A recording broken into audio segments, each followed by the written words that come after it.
جس مومن مسلمان کے دل میں ایمان کی نورانیت ہوتی ہے اور اس کے ایمان کی سطح بڑی ہوتی ہے، ایسے مومن مسلمان کے دل و دماغ میں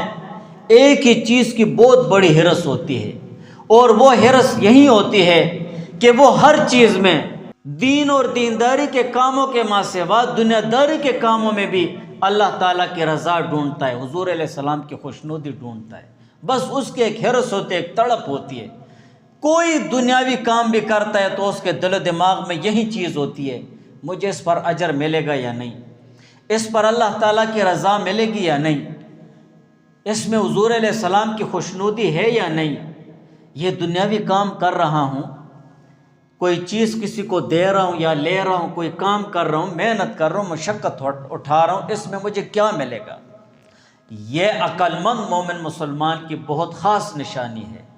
جو اس کے دل دماغ میں یہی رس ہوتا ہے۔ اگر وہ دنیا میں کسی سے ملتا بھی ہے تو اس کے دل دماغ میں یہ چیز ہوتی ہے کہ اس کے ساتھ ملنا مجھے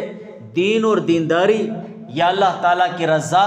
اور حضور علیہ السلام کے سنت طریقوں میں کیا فائدہ مجھے ملے گا۔